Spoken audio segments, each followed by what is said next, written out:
The guide shouts something, but it's drowned out by the frantic pounding of our footsteps. I'm trying to piece together what he said. Don't stop, turn. What? When he takes a massively sharp right down a different path using his own momentum on the sleek wood to slide into the new direction with no loss of speed. Don't stop, turn right. Okay. Margaret must not have worked out the warning either, as she's completely caught off guard by the guide's changing course. She runs straight ahead, past the turn, and continues down the path we've been following up until now. Margaret, get your ass back here! She clumsily begins to halt her momentum down the wrong bridge. Then I come up to the fork. Turn! I make a hard turn, following the guide and leaving Margaret at the rear. Beverly's footsteps. Oh, I wonder if we were in the middle. If Margaret would have not overshot it, I wonder. Beverly's footsteps stay as loud as they were before. He's made the turn, as close behind me as ever. Out of the corner of my eye, I see Margaret turn and try to come back to us, only to have the bridge in front of her fall away. Oh no!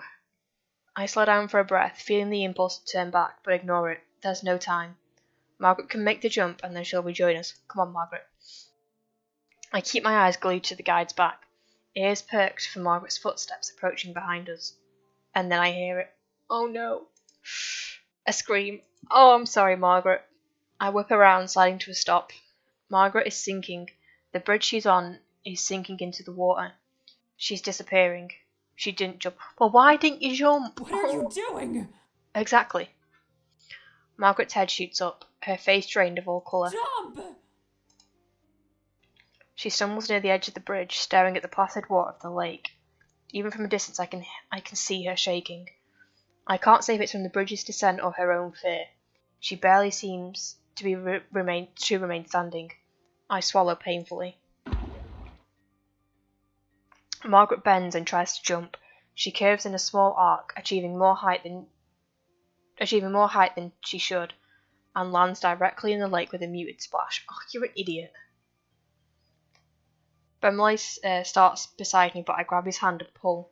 We start running again, leaving Margaret flailing in the water behind us. Soz, Margaret. You shouldn't have been an idiot. We don't need to watch this. We both know exactly what will happen to her now. Margaret's anguished cries pierce the night. Then the screaming stops. My legs grow weak. It isn't right, but I push myself to keep going.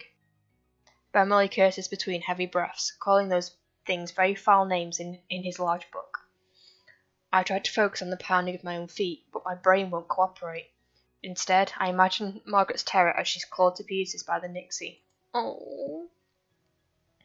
After everything, I didn't help her. We left her in the dark. As the night wears on, our strength rapidly fades. How much longer will this last? People have to rest sometime. Almost as if in response to my thought, the guide abruptly halts. I skid to a stop as well, sliding on the surface of the wood. Why did we stop? Bermele's voice is tired, but his guard is up. The guide doesn't answer, just stares at something slightly out of view. I step up to join him, following his gaze further down the path. Ooh, and who are you? There, curled up in a little ball, illuminated by the lantern's light, cowers a person. His hands grip his head, and he rocks from side to side, mumbling incoherently. It's a man. I'm sorry. I'm sorry. I couldn't. I just couldn't. Please. I'm sorry. I'm struck with an array of questions. What is going on? Why would he wander out onto these bridges on his own? Did he make it this far by himself? Were there others with him? If that's somehow the case, I can't blame him for the state of shock he's in. The man stops mumbling. He glances above him, seemingly only just now having the strength to lift his head. His expression, the deepest sadness along with the clear markings of terror, are scrawled across his face. I stare at him in shock, not sure what to do. Leave him. I snap my eyes away from the man and instead on the guide's cold, implacable face. No! We can't just leave him here. Without light, it's certain he'll die. He won't make it regardless. The guide turns to look at us, his eyes seeming to glow from the closeness of his lantern. For the first time, I feel uncomfortable in his presence. Whoever shelters him will only risk dragging themselves down with him. Leave him. I glance at my partner, but Emily is outraged. I'm trying to think of some kind of compromise where the guide speaks again, his voice cutting. If the man comes, then whoever is shielding him will have to remain at a distance from the rest of the group. Far enough that you can't see me, just my light. That is how you will travel across the bridges. Why? Why though? I didn't agree to lead this man, and I won't. If you ask me to, I will leave you all behind. Okay. Adrenaline surges through my veins and I tense up. It's a painful reminder that the guide isn't here to save our lives, but merely to show us the way. We're on our own. Ben and I frantically share more looks between each other, trying to communicate without words. Neither of us have a desire to speak, but the first to make a choice, and be the first to make a choice. The man is standing now, though still hunched with his arms wrapped around himself, as if expecting a blow. He stares at the ground rather than us. Because of this, I'm having trouble reading his face. What exactly happened to him? Are you well, stranger? Do you know where you are and why you're here?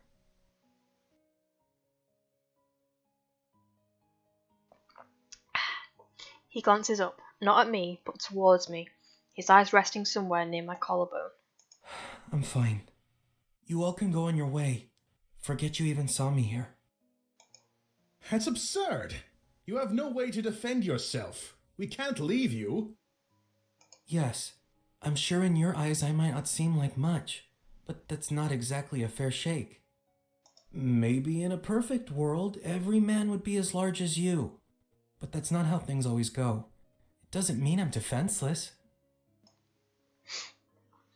The man's response is meandering. The words themselves seem to be in good jest, but he's still barely looking at us, fidgeting with his hands. Bemel frowns, unimpressed. It was a joke. He smiles hesitantly, making eye contact with each of us for the first time. What part of it was supposed to be the joke? Do you even realize what is happening in this moment? Never mind. Forget that too. Point is, I'm alright. You have found yourself out alone and unlit on Sinlos. Exactly. Something must be wrong with you. Oh no, sounds like you've been talking with my father. He lets out a weak little laugh, coupled with an eyebrow raise, voice trembling. No one really knows what to make of this. The man gives a small wave and begins down the path we came.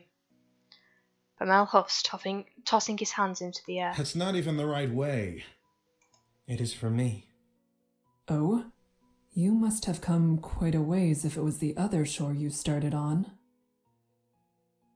The man's smile grows. Good. That's not so bad. There is no response to this remark, unsure of what could be said. I still think he should come with us. A person needs a light, and the guide himself said he won't be able to manage on his own. Sticking with us is his best option. Yeah, but we're going the way that he came. I look over the man's body, noting the scrawniness of his limbs. Scrawny, but not necessarily lacking in muscle. The bravado he was showing us as he tried to leave us has faded yet again. And now he's standing quietly, as if looking at us as if watching a play. Interest, but no true connection to the events. It's easy for you to say such things, but whose light are you offering? It's not mine, and you are putting her in even more danger with your own presence already. Bemley's hands turn to fists. He looks away but doesn't say anything. For a moment, no one does. I feel a cold sweat on my brow, as if I feared what comes to pass. He's stopping us from protecting another. Why must he get involved now? Why can he not leave us to make our own decisions? You... Don't worry about me. I'll be on my way now. The man's voice is full of something I cannot place, and he starts to shuffle back down the way he came, arms still clenched around himself. I know the guide wants to act, so there is no option. However, I could stay back with him. I'll put Bemele and myself at significantly more risk, but at least this man will stand a chance. Oh. Listen to the guide. I can't risk it. Bemele stares at the man as he leaves. We both watch him drag his little frame down the bridge, quickly fading from sight. But he's going the opposite way.